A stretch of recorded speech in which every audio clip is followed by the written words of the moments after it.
မင်္ဂလာပါTikTok ကနေဒီလိုပိတ်ဆက်နေရှာချင်တယ်ဆိုလို့ဆိုရင်ပေါ့နော်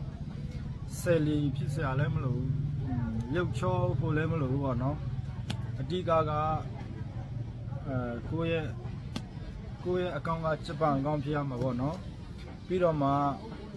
ကိုဝါဒနာပါတဲ့တစ်စိတ်မမတင်ပေါ့နော်ဥပမာကိုကခီးသွားတာဝါဒနာပါတယ်ဆိုလို့ဆိုရင်ခီးသွားတဲ့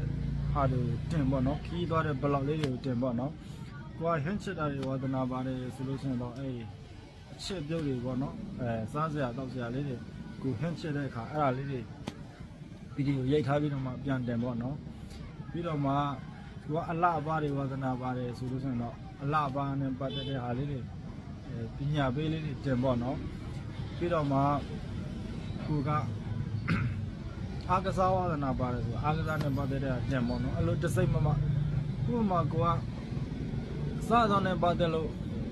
တင်တဲ့ link ဆိုလို့ဆိုရင်ပြပြဟာတင်လို့ဆိုရင်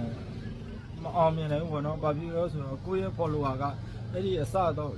ချစ်သူတွေများတာပေါ့နော်အစတော့ချစ်တဲ့လူတွေကိုအားကစားတော့ပြတော့သူတို့ကစိတ်ဝင်စားဖို့လေနော်အဲ့လိုပဲအားကစားနဲ့ပတ်သက်ပြီးတင်တဲ့လူကလည်းပဲအစတော့လေသွားတင်လို့စင်မပြေဘူးပေါ့နော်သူတို့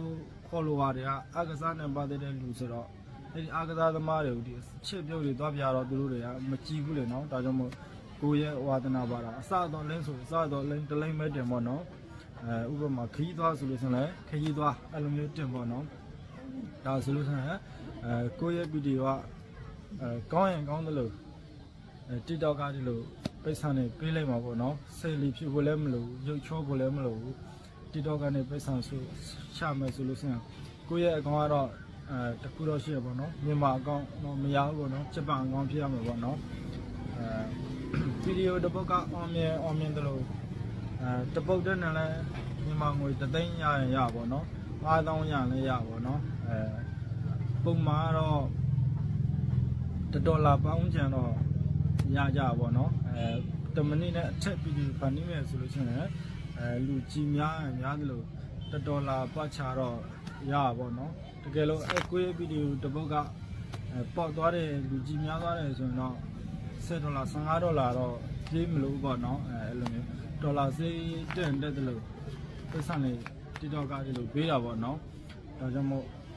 အိမ်မနေရ TikTok စောနေရနမှာဝင်ငွေရှာချင်တယ်ဆိုလို့ဆိုရင်ဂျပန်အကောင့်နဲ့စောပေါ့နော်အားလေးကိုလာပြောပြတာပါဗျ